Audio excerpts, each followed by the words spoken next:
Bapak Ibu jamaah yang dirahmati, dimuliakan oleh Allah Subhanahu wa taala. Sebelum saya membacakan kitab Subdatul Asrar, maka terlebih dahulu saya memohon kerelaan hati kita semua untuk sama-sama kita membaca surah Al-Fatihah, dan kita niatkan pahalanya untuk musannif, penulis kitab ini, yaitu Syekh Yusuf Al-Makassari qaddasallahu sirrahu. Beliau juga sekaligus adalah muassis atau pendiri Tariqat Khalwatiyah Yusuf. Ala hadhihi niyyah wa ala kulli niyatin salihah. Al-Fatihah. A'udzubillahi minasyaitonir. Bismillahirrahmanirrahim. Alhamdulillahirabbil alamin. Ar-Rahmanir-Rahim. Maliki yaumiddin. Iyyaka na'budu wa iyyaka nasta'in. Shiratal mustaqim. Shiratal ladzina an'amta 'alaihim ghairil maghdubi 'alaihim waladdallin. Kemudian yang kedua, sekali lagi saya memohon kerelaan hati kita semua untuk sama-sama membacakan surah Al-Fatihah yang kita tujukan untuk mursyidkan, murabbi ruhaniyah kami, yang sekaligus memberikan ijazah kepada kami untuk membacakan kitab Subdatul Asrar ini, yaitu Syekh As-Sayyid Al-Habib Abdurrahim As-Segakuan Makkah dan seluruh mursyid Tariqah Khalwatiyah Yusuf, begitu juga seluruh silsilah masyayikh sampai kepada Nabi sallallahu alaihi wasallam. Ala hadhihi niyyah wa ala kulli niyatin salihah. Al-Fatihah. Bismillahirrahmanirrahim. Alhamdulillahirabbil alamin. Ar-Rahmanir-Rahim. Iyyaka na'budu wa iyyaka nasta'in. Baik, saya mulai membacakan kitab Subdatul Asrar. Bismillahirrahmanirrahim. Wassalatu ala sayyidina Muhammadin wa alihi ma'at taslim wa bihi nasta'inu fi tahsilil inayatit tammah wal hidayatil ammati. Amin ya rabbal alamin. Dengan nama Allah yang Maha Pengasih dan Maha Penyayang, dan salawat kepada junjungan kita Muhammad sallallahu alaihi wasallam dan keluarganya beserta taslim, ucapan salam. Dan kepada Allah lah kita meminta inayah, pertolongan untuk mendapatkan inayah yang sempurna dan hidayah yang bersifat umum. Amin ya rabbal alamin.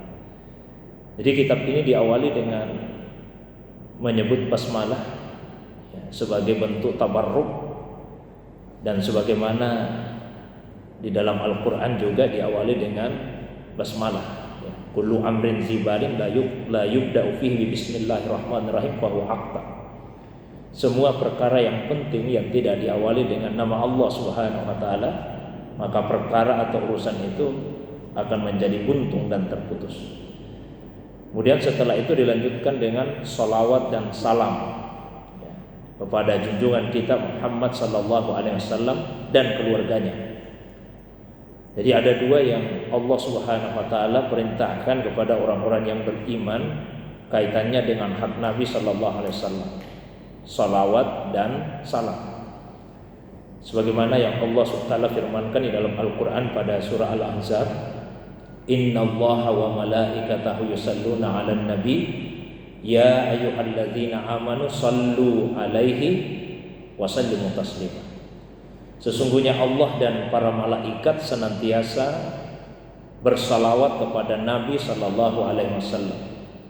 Maka wahai orang-orang yang beriman, salawat dan salam jugalah kepadanya. Itu dua perintah Allah, salawat dan salam. Salawat artinya berdoa kepada Allah Subhanahu wa taala agar Allah mencurahkan rahmat kepada Nabi sallallahu alaihi wasallam. Dan taslim adalah berdoa kepada Allah Subhanahu wa taala agar Allah mencurahkan salam, mencurahkan keselamatan kepada Nabi sallallahu alaihi wasallam. Dan kepentingannya itu sesungguhnya bukan untuk Nabi, tapi lebih kepada kita ini umatnya Rasulullah sallallahu alaihi wasallam. Karena siapa yang bersalawat, mengucapkan salam, maka itu artinya dia telah melakukan ibadah. Dia telah melakukan ketaatan kepada Allah Subhanahu wa taala. Dan siapa yang bersalawat, maka itu artinya dia telah mengikuti sebagaimana apa yang dilakukan oleh Allah Subhanahu wa taala dan malaikatnya. Dan siapa yang bersalawat kepada Nabi sallallahu alaihi wasallam, maka akan mendapatkan 10 rahmat minimal dari Allah Subhanahu wa taala. Jadi kepentingannya untuk kita. Kemudian setelah itu Syekh Yusuf Al-Makassari qaddasallahu sirra menyampaikan bahwa kepada Allah lah kita meminta pertolongan untuk mendapatkan 2 hal. Satu, inayah yang sempurna, dan yang kedua, hidayah yang bersifat menyeluruh. Inayah itu artinya pemeliharaan Allah Subhanahu wa taala. Ya, jadi penjagaan dan pemeliharaannya Allah, hifzullahi ta'ala wa riayatuh. Sementara hidayah ada 2 maknanya. Yang pertama yaitu hidayatul balagh wal irsyad. Hidayah dalam arti menyampaikan dan memberi petunjuk. Itu tugasnya Nabi. Hidayah yang kedua yaitu isal ilal matlub, mengantar sampai ke tujuan. Biasa juga dinamakan dengan taufik. Nah, dan itu hak mutlaknya Allah Subhanahu wa taala. Jadi hidayah lebih umum daripada taufik, karena hidayah 2 macam. Ada hidayah dalam arti irsyad, petunjuk. Ada hidayah dalam arti taufik, mengantar sampai ke tujuan. Jadi semata-mata kita bersandar kepada Allah Subhanahu wa taala untuk mendapatkan inayah, penjagaan dan pemeliharaan serta hidayah, mendapatkan taufik dari Allah Subhanahu wa taala.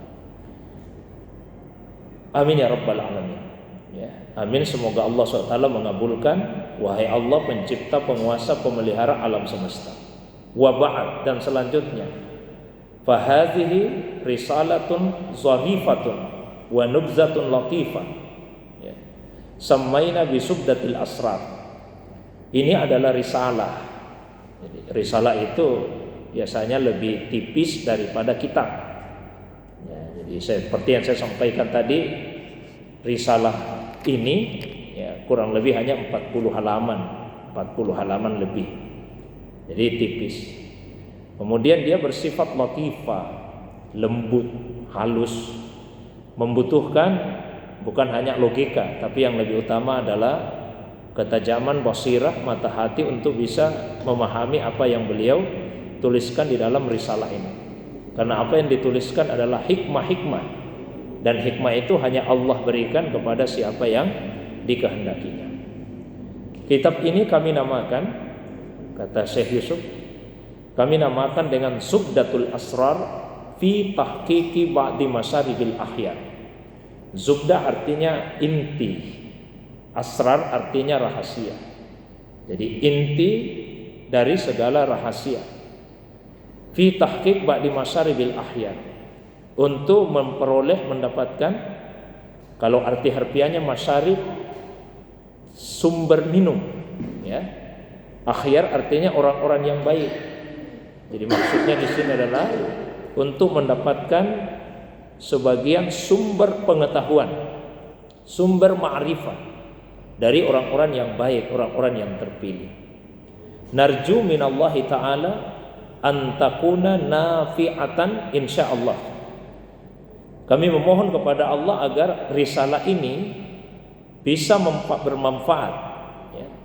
Lis-salik as-suluk ila malikil muluk, kepada salik. Salik itu orang yang menempuh perjalanan menuju kepada Allah, ya. Jadi perjalanan menuju kepada Allah dinamakan dengan suluk. Orang yang menempuh perjalanan itu dinamakan dengan salik. Kita ini manusia, secara rohani kita pasti selalu rindu kepada Allah, karena ruh itu ditiupkan oleh Allah Subhanahu wa taala ke dalam diri kita. Maka pasti kita selalu rindu kepada Allah Subhanahu wa taala. Apalagi ruh kita mempunyai tempat tinggal yang asli, al-watan al-asli, yaitu di alam lahud. Di alam lahud. Ketika itu ruh dinamakan dengan ruh al-qudsi. Lalu kemudian turun ke alam malakut, diselimuti dengan cahaya di alam malakut. Maka pada saat itu ruh dinamakan dengan ar-ruh as-sultani. Kemudian turun lagi ke alam jabarut, diselimuti dengan cahaya di alam jabarut. Maka ruh kemudian dinamakan dengan ar-ruh ar-ruhani. Setelah itu kemudian turun ke alam al-mul. Sebagian ulama menamai alam nasut, alam di mana kita berada saat ini. Disitulah ruh terikat di dalam jasad kita.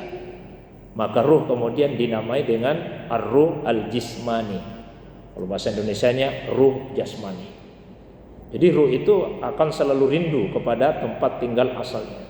Maka dia akan selalu berusaha mencari jalan untuk menuju kepada Allah Subhanahu wa taala. Perjalanan menuju kepada Allah itulah yang dinamakan dengan suluk. Dan orang yang menempuh jalan disebut dengan salik. Jadi as-salik as-suluk ila malikil muluk. Mudah-mudahan risalah ini, kata beliau, bermanfaat untuk orang yang menempuh perjalanan menuju kepada malikil muluk, penguasa dari segala macam penguasa. Ballaghahullahu ta'ala ila muradihi wa ja'alahu min khairi ibadihi, amin.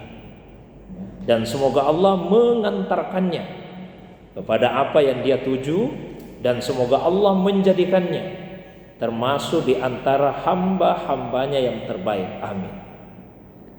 Wahia hadhi, dan inilah isi risalah ini.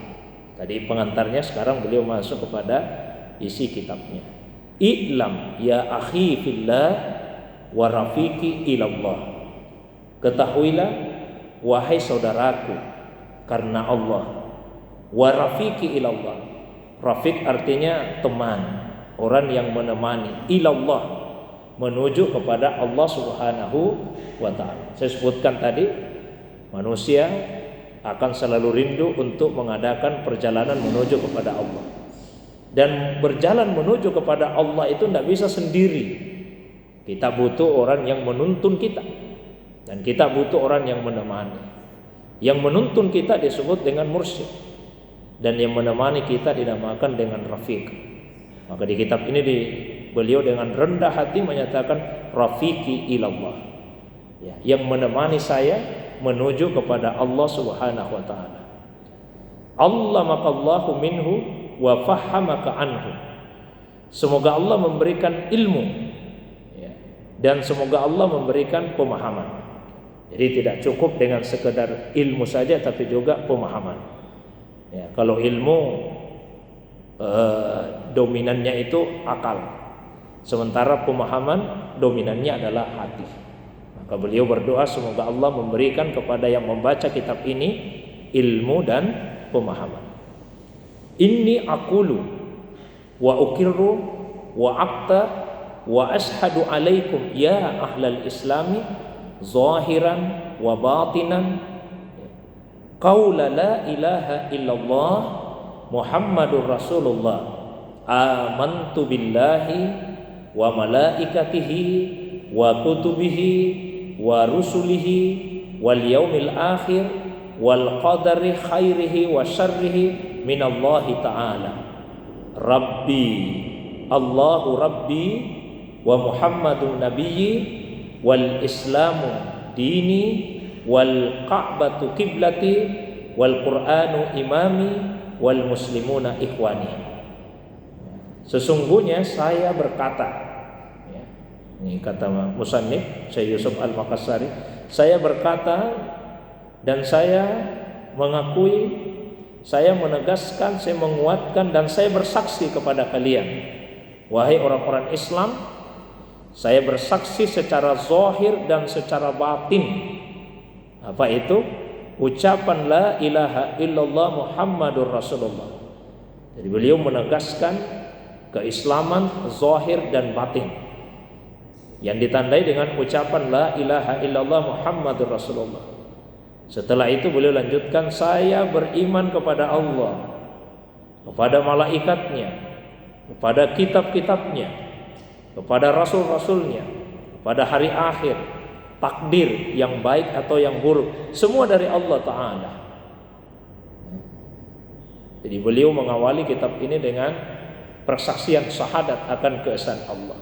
Karena syahadat ini adalah amalan yang sangat istimewa. Tidak banyak amalan yang sebelum diperintahkan oleh Allah kepada kita manusia, hamba-hambanya, Allah duluan yang melakukan. Di antara amalan tersebut adalah syahadat. Jadi sebelum kita ini, jamaah sekalian, diperintah oleh Allah untuk bersyahadat, Allah yang terlebih dahulu bersyahadat atas dirinya. Syahidallahu annahu la ilaha illa huwa wal malaikatu wa ulul ilmi qa'iman bil qist. Allah bersaksi, Allah bersyahadat, tidak ada Tuhan kecuali Dia. Wal malaika, begitu juga malaikat. Baru yang ketiga, wa ulul ilmi qa'iman bil qist, dan orang-orang yang diberi ilmu oleh Allah SWT, ya, menegakkan keadilan. Nah, maka beliau awali dengan syahadat, ya, tidak ada Tuhan kecuali Allah, Muhammad utusan Allah. Kemudian pengakuan atas akan keimanan kepada Allah, malaikat, kitab, rasul, hari akhir, takdir yang baik dan yang buruk. Kemudian dilanjutkan lagi dengan pengakuan Allah Tuhanku, Muhammad nabiku, Islam agamaku, Ka'bah kiblatku, Quran imamku, penuntunku, dan semua orang Islam saudaraku. Ini kata beliau. Wajjahtu wajhiya lillazi fataras samawati wal arda hanifan muslima wa ma ana minal muslimin wa ma ana minal musyrikin. Saya hadapkan wajahku kepada zat yang telah menciptakan langit dan bumi secara lurus, berserah diri, dan saya bukan termasuk orang-orang yang musyrik.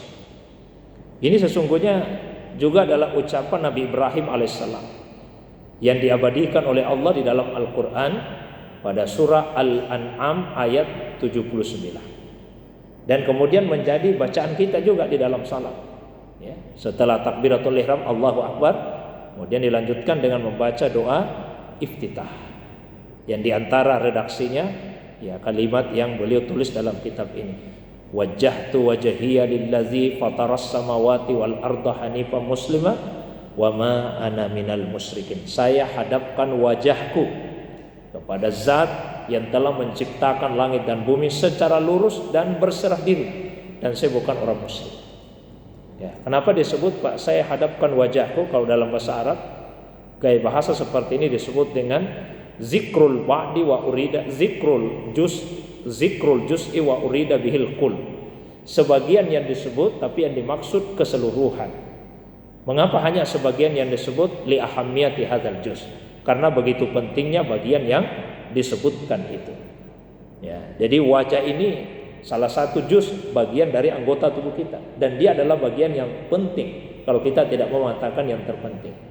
Coba misalnya kalau ada orang tidak punya wajah, maka kita tidak bisa mengenalinya, dan dia tidak disebut lagi sebagai seorang manusia. Tapi kalau misalnya bagian tubuh yang lain yang tidak ada, kita masih bisa mengenalinya, dan dia masih disebut sebagai seorang manusia.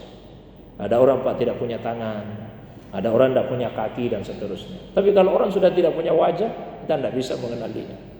Nah, maka wajah yang disebut. Tapi yang dimaksud sebetulnya, saya hadapkan seluruh diriku kepada Allah yang telah menciptakan langit dan bumi secara lurus dan berserah diri kepadanya, dan saya bukan orang musyrik. Kemudian beliau melanjutkan, wa ana bari'um mimma tusyrikun, dan saya berserah diri dari apa yang mereka sekutukan. Nah, ini juga redaksinya, ya, iktibas atau dinukil meskipun tidak sama persis dari firman Allah di surah Al-An'am ayat 78 dan juga di surah Al-An'am ayat yang ke-19. Kemudian beliau lanjut dengan menyatakan, inni zahibun ila rabbi sayahdini.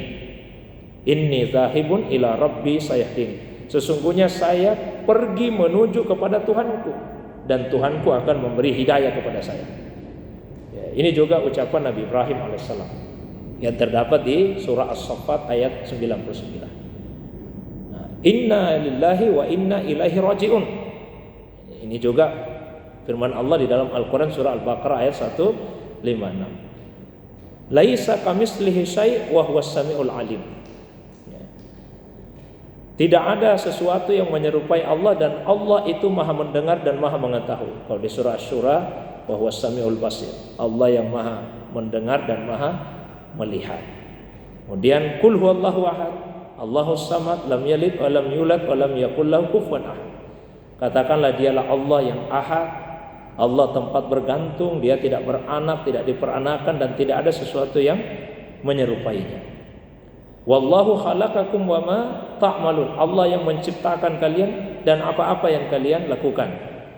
Nah, ini surah As-Saffat ayat 96. Wa ma tasyauna illa ayyasha Allah. Ya, dan tidak ada yang kalian kehendaki kecuali Allah yang menghendakinya. Surah Takwir ayat 29. Wa'lam annallaha ala kulli syai'in qadir. Ketahuilah Allah itu maha kuasa atas segala sesuatu. Kullu min indillah. Katakanlah segala sesuatu dari sisinya Allah. Surah An-Nisa ayat 78. Fala haula wala quwata illa billahil aliyyil azim. Maka tidak ada kekuatan yang bisa menolak yang buruk, tidak ada kekuatan yang mampu mendatangkan yang baik kecuali dengan izin Allah yang maha tinggi dan maha agung. Jadi semua ayat-ayat yang dinukil ini adalah ayat-ayat yang sangat fundamental untuk tashihul akidah, ya, meluruskan akidah kita. Karena seorang hamba itu tidak akan pernah bisa sampai kepada Allah, tidak akan bisa mengenal Allah, tidak akan bisa mencapai tingkat ma'rifat jika tidak baik akidahnya. Ya. Seberapa banyak pun ibadah yang kita lakukan, kita rajin sholat, rajin baca Quran, ya, rajin kita melakukan kebaikan yang lain, tapi kalau akidah itu tidak benar, tidak akan bisa sampai kepada Allah SWT. Maka yang paling pertama yang harus dibenahi adalah akidah kita, dan akidah yang paling mendasar, akidah yang berkaitan dengan Allah, yaitu tauhid. Jadi murnikan tauhid kita. Maka ayat-ayat ini, ya, semua yang beliau nukil di dalam kitab Subdatul Asrar itu kepentingannya untuk betul-betul mentashih, ya, meluruskan dan memperbaiki akidah kita. Ya, misalnya saja bahwa tidak ada sesuatu yang menyerupai Allah Subhanahu wa taala. Ya, jadi jangan sampai kita membayangkan Allah, menghayalkan Allah Subhanahu wa taala, karena Allah itu tidak bisa dijangkau oleh khayalan. Prinsipnya para ulama kita, kullu ma khatara ala balik fallahu bikhilafihi. Semua yang masih terlintas dalam benakmu, dalam angan-anganmu, Allah tidak seperti itu. Ya, Allah tidak seperti itu. Ya, jadi jangan kita menyerupakan Allah dengan makhluk. Taruhlah misalnya sekarang ini, Pak, kan sering sekali dikatakan bahwa Allah itu ada di atas langit, ya, atau Allah itu bersemayam di atas aras. Lalu bersemayam itu difahami sebagaimana bersemayamnya, ya, raja-raja di singgasananya. Atau katakanlah misalnya yang mengatakan Allah ada di atas langit. Nah, gimana mungkin kita menyandarkan tempat kepada Allah Subhanahu wa taala, sementara Allah itu sudah ada sebelum adanya tempat. Kan Allah sudah ada. Walam yakun syai'un. Sementara yang selain Allah belum ada. Jadi yang ada hanya Allah saja. Tempat belum ada, langit belum ada, bumi belum ada, yang ada hanya Allah. Berarti pada saat itu Allah tidak terikat dengan tempat dan tidak terikat dengan waktu. Lalu kemudian Allah menciptakan langit, Allah ciptakan bumi. Keadaan Allah tetap seperti itu adanya, tidak pernah terikat dengan tempat dan waktu. Biasa, mohon maaf, sekelompok orang sekarang mengatakan Allah ada di atas langit. Dan salah satu yang sering dijadikan sebagai alasan bahwa Allah di atas langit peristiwa Isra Mi'raj. Tanya, itu buktinya Rasulullah di Mi'rajkan naik ke atas langit untuk berjumpa dengan Allah Subhanahu wa taala. Berarti Allah itu ada di atas langit. Kalau ini alasannya kita bisa bantah dengan banyak bantahan. Satu, kalau karena Rasulullah dimi'rajkan ke langit berjumpa dengan Allah dijadikan alasan bahwa Allah ada di atas langit, maka pertanyaannya, Nabi Musa itu pernah diperjalankan oleh Allah ke Bukit Tursina, dan di Bukit Tursina Nabi Musa kemudian berbicara dengan Allah Subhanahu wa taala. Pertanyaannya, apakah kita bisa mengatakan bahwa Allah itu juga bertempat tinggal di Bukit Tursina? Dan tidak bisa. Jadi sebagaimana Allah Subhanahu wa taala tidak bertempat tinggal di Bukit Tursina, Allah juga tidak bertempat tinggal di atas langit. Kalau misalnya orang mengatakan Rasulullah melihat Allah di langit, itu bukanlah dalil bahwa Allah di atas langit. Contoh Pak ya, mohon maaf. Kalau misalnya saya mengatakan saya melihat bulan di atas atap, saya melihat bulan di atas atap.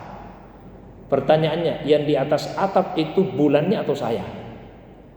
Siapa yang di atas atap? Saya atau bulan? Kan saya Pak, bukan bulan. Jadi yang di langit itu Rasulullah. Beliau yang berada di langit melihat Allah, bukan Allah yang ada di langit. Jadi langit adalah tempat yang dipilih oleh Allah bagi Nabi untuk menjumpainya. Tapi langit bukan tempat tinggalnya Allah Subhanahu wa taala. Nah, itu di antara dalil atau alasan untuk membantah jika ada yang mengatakan bahwa Allah itu ada di atas langit. Ini tidak boleh kita membatasi Allah dengan satu tempat yang tertentu, karena Allah itu tidak dibatasi oleh tempat dan tidak dibatasi oleh waktu. Jamaah yang dimuliakan oleh Allah Subhanahu wa taala. Summa naqulu aidan, setelah itu kami juga berkata, laqad do'ana awanus syur' fil maqsud wala rabba ghairuhu ma'budun. Sudah sampailah saatnya, sudah tibalah saatnya untuk menjelaskan tentang apa yang diinginkan dalam kitab ini. Tidak ada Tuhan selain Allah yang ma'bud, yang disembah. Wa minal lawazim 'alal 'abdil kamili wal 'arif al wasili ba'da tahqiqi i'tiqadihi bi hadhihi al ayatil mazkura wa ba'da tashihi i'tiqadihi bi qaulihi sallallahu alaihi wasallam la yadurru wa la yanfa'u illa Allah wa ba'da i'tiqadi qaulihi ahli ilmi min ahli sunnati wal jamaah bi annahu subhanahu wa ta'ala huwa al-mawjud la al-mutlaqul qadim al-azali al-abadi al-qa'im bi nafsihi al-muqawwim li ghairihi ay ya'rifa wa ya'lama daiman fi jami'i awqatihi wa halatihi wa taqallubati umurihi kulliha bi anna Allah ta'ala ma'ahu haitsu kana. Wa minal lawasi, dan di antara konsekuensi bagi seorang hamba yang kamil, yang sempurna, yang paripurna, yang arif, al-wasil, yang sampai kepada Allah, ba'da tahqiqi i'tiqadihi, setelah dia menguatkan i'tikadnya bihadhil ayatil mazkura, dengan ayat-ayat yang sudah disebutkan tadi, wa ba'da tasihi i'tiqadi biqouli sallallahu alaihi wasallam la yadurru wa la yanfa illallah, dan setelah meluruskan i'tikadnya dengan hadis Nabi sallallahu alaihi wasallam la yadurru wa la yanfa illallah, tidak ada yang bisa memberikan madarat dan tidak ada yang bisa memberi manfaat kecuali Allah. Wa ba'da i'tiqadi qauli ahli ilmi min ahli sunnah wal jamaah, dan setelah meyakini perkataan atau pandangan para ulama kita dari kalangan ahlu sunnah wal jamaah bahwa Allah itulah yang maujud, yang ada itu sebetulnya hanya Allah. Allah yang mutlak, yang qadim, yang azali, yang abadi. Tidak ada selain Allah yang mutlak, yang ada secara mutlak, yang abadi dan azali. Al-qaim bi nafsi, yang ada dengan sendirinya. Al-muqawwim li ghairi, dan yang mengadakan yang selainnya. Saya jelaskan seperti ini. Jadi sebetulnya Secara hakikat yang ada itu hanya Allah, selain Allah tidak ada. Ucapan ini kalau tidak dicerna dengan baik, bisa jadi kemudian akan disalahpahami. Loh, masa yang ada hanya Allah, Ustaz? Bukankah langit ada, bumi ada, matahari ada, bulan ada, sungai ada, pepohonan ada, masjid ada, rumah ada, jalanan ada, dan sekian banyak yang ada makhluk. Dalam pandangan para ulama kita, ulama Ahlus Sunnah wal Jamaah, ulama tasawuf secara khusus, yang disebut ada itu al-qaim binafsi, yang ada dengan sendirinya. Dan yang ada dengan sendirinya itu hanya Allah saja. Selain Allah sebetulnya dia tidak ada, karena dia tidak ada dengan sendirinya. Selain Allah itu qaim bi ghairihi, dia ada karena ada yang mengadakan. Kita ini manusia Pak, tidak ada dengan sendirinya. Kita diadakan, kita diciptakan. Langit tidak ada dengan sendirinya. Langit itu diadakan, dia diciptakan. Bumi juga begitu, matahari, bulan, dan semuanya. Yang ada tanpa ada yang mengadakannya, tanpa ada yang menciptakannya hanya Allah saja. Nah, sehingga hanya Allah lah yang maujud. Hanya Allah yang ada secara mutlak. Ya, hanya Allah yang disebut dengan qaim bi nafsi. Selain Allah itu qaim bi nafsi, ada dengan sendirinya. Allah juga muqawwim li ghairihi. Allah yang mengadakan selain dirinya.